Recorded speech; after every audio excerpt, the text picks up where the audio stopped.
Hello and welcome to a cuppa with So Timeless. Grab a cuppa, join me for a chat, and I will tell you a bit about myself. This is going to be my introductory video, tell you more about myself, what I'm planning, what I'm hoping to be able to share with you in the coming series of videos that I've got planned out. So, as I said, my name is Rowena. I have been a sewer for at least 45 years. I do other crafts as well. I do crochet, I do an odd bit of knitting, although because it takes a long time to knit garments, I tend to steer clear of that. I do cross stitch, which I absolutely love, and I have a house full of cross stitch pictures, and my kids have quite a few things that I've cross-stitched for them over the years, as well as sewn for them over the years. Talking about children, I have two daughters. One is at uni, one is in secondary school, and they're both artistic in their own ways. The older one is always made things. She does a bit of sewing, a bit of cross-stitch, but it's not her mainstay of crafting, although she has made things with her hands from the time she was able to. The younger one is a dancer, but also does enjoy drawing and making things when she has the time. So I'm doing this video from my little studio, as I like to call it. It also is my home office, and I will take you around and show you it in a little while to show you what I've been able to set up here and do. You will see these videos and these pictures of people who have lovely big rooms. I'd wish I had one, I really do. But I don't have a massive big room that I can just have my crafting stuff in, that I can just do my sewing in. So I've made do with the space that I've got, and I'd like to show you what I've done, so that if you're interested in setting yourself up a little corner in your house and you don't have a lot of space, or you only have a very tiny room to use, maybe you can get some ideas of how to do that. I've also got here in the background a couple of garments I make. I do make vintage clothes, quite a lot of vintage clothes, and I've been looking into the whole vintage sewing, vintage patterns, sewing vintage clothes for the last year and a bit. And I find it a really interesting area.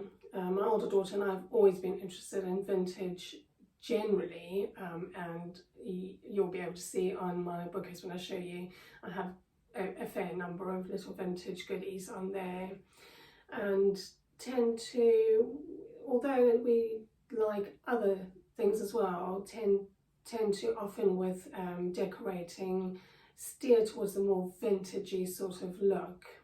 There's just something about it. So I'll show you around the study in a while, or my workroom, workspace, whatever you want to call it. For now, I'm just enjoying my cuppa. I hope you've managed to grab one for yourself. To let you know as well, I've got this shirt I'm wearing, which I made myself. I made it just last year. It was a really nice pattern. I'm trying to remember which type of pattern, but I did change it slightly. One of the things I was a little bit disappointed about was the collar. I didn't notice that it was going to be as big as it was going to be, or go up as high as this, until I'd sewn it on. I couldn't be bothered to take it off, to be honest, so I left it. But the main thing I changed with this was the cuffs. I love the look of the sort of 1940s, 1950s big cuffs. You can see, I don't know if you can see there, the really large size of the cuff that goes into a slight point outwards, and then you can fold it in really nicely, and it opens up like that when you fold it, and I love that look. So I adapted the pattern to show that, to have that look, which is what I wanted with this particular fabric. I also used poppers instead of buttons on this, mainly because I couldn't find a button that matched the fabric the way I wanted it to, and I had the poppers in the exact colour that I was looking for, so I decided to use poppers instead.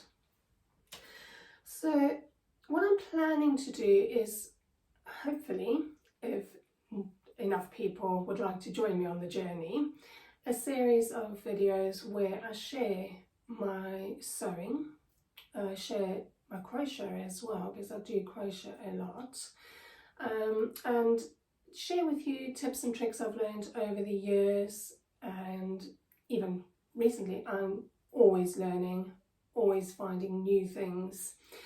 I do like not so much a shortcut, but to find the easiest way to do something that will look professional. So, for example, doing cuffs. I've struggled for years to get the placket correct. So, you know the plackets, this part here where the button goes and it crosses over. I've tried many different ways of doing that, and only just when I made this shirt did I figure out exactly how to do it correctly so that it lay really flat and really properly. So that's taken me a very long time to figure out. So I'm hoping in a video I can show you what to do and you can do it much more quickly. So that's kind of my hope and my dream, to share with you how to do things so that they look professionally finished, they have a professional look to them without having to do the really hard work. I'm not very good at pinning things, I'm not very good at tacking things, which is not always a good thing. And I actually have a garment which I will probably show you in the next video, which I'm trying to unpick because I didn't take the time to tack it. And unfortunately it is a satin fabric, and so it is a nightmare to actually unpick the cotton, and the cotton colour is so close to the fabric colour that it's quite difficult to see where the stitches are.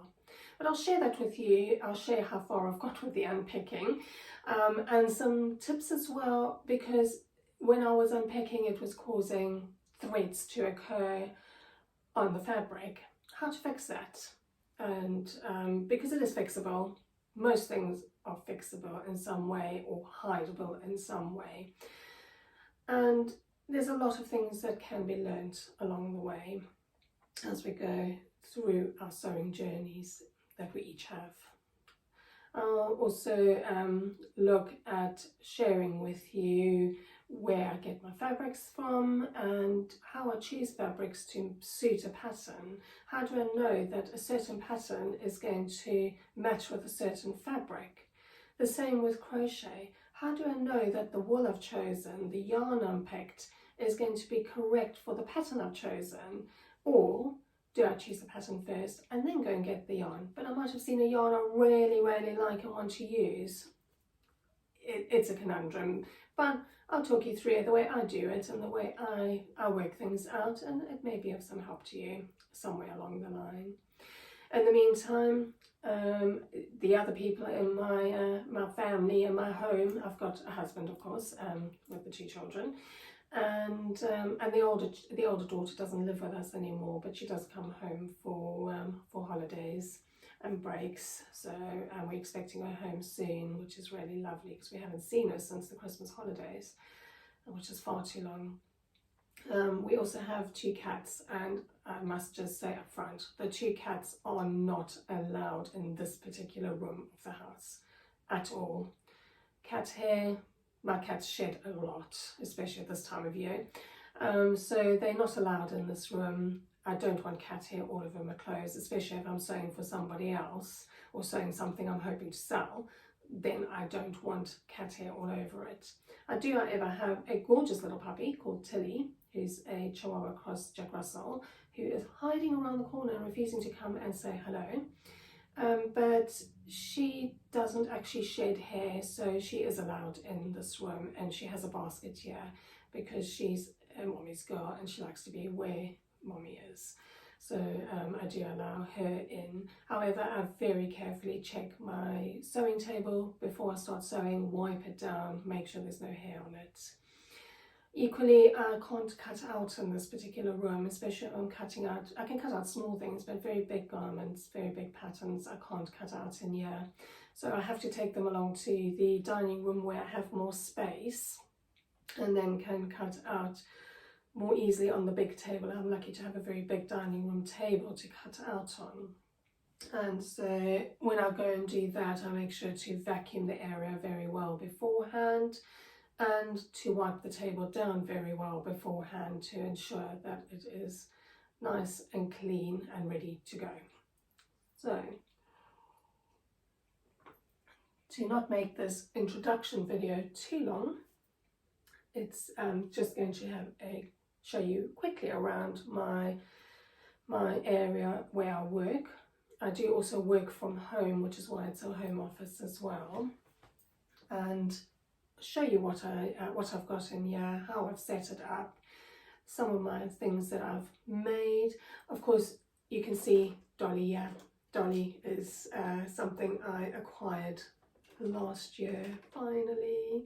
Before that, I did a lot of measuring with tape measures, trying to make sure things measured right, but Dolly has made such a difference to sewing garments, to measuring garments, to getting the size right. I love Dolly, that's why she has a name. And as you can see, I've got a lot of cupboards in this room as well.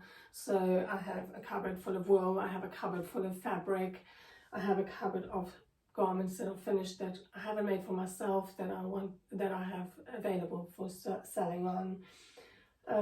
I did want to show off this particular blouse. I absolutely love this blouse. It's a 1950s style of blouse, and I love the pattern. I love the design of it. I'm going to be making one for myself. I didn't realise I was going to love it so much before I made a larger size than I would need.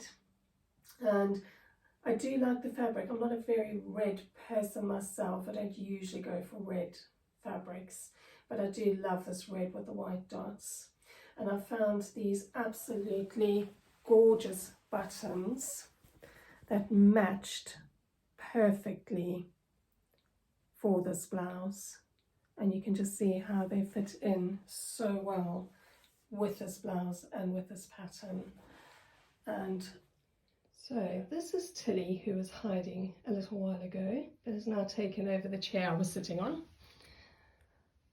And just starting from one side, so this is what you saw behind me with the blouse and all my lovely cupboards that I'm so lucky to have. Another blouse that I made, which is more sort of 1940s rather than 1950s style. And then we have Dolly, the all-important Dolly. And I don't know if you can see in the background, I've got a vintage sewing machine hidden in the back there. It is extremely heavy, which is why it's in the back there, because that's a very solid stand for it to be on. And I will be taking it out in one of the videos and showing you how I'm going to work on it. I have some ideas. Then a crochet blanket I made some years ago. My sewing machine and my lovely overlocker, which I do need. I put that empty container jar on the shelf there. I was going to put chocolates in it, and then realised when the sun shines through the window that wasn't a very good idea. And then I have my little, very important work tray with my cute little buttons, little vintagey things. I love this. My vintage needle holder. I actually do use it to store needles in. My daughter got that for me. My pins, my zipper foot. It's really handy having a tray right there behind my sewing machine as I'm working to put things on and off and grab things from. That's not so important. My work area. And then we have my lovely bookcase, which I was talking about earlier. A cross-stitch picture I made for my daughter, which no longer fits in her decor. all my little vintagey things, themed things on the bookshelf there. And I keep my my iron and my ironing board very close and handy for while I'm sewing, so very nearby. And that's my little workspace. So it really is pretty small, not a huge space, but it is enough. And it's amazing if you have the right way of setting things out, how much you can do, how much you can fit in. So with that, I am going to say goodbye for now and see you next time.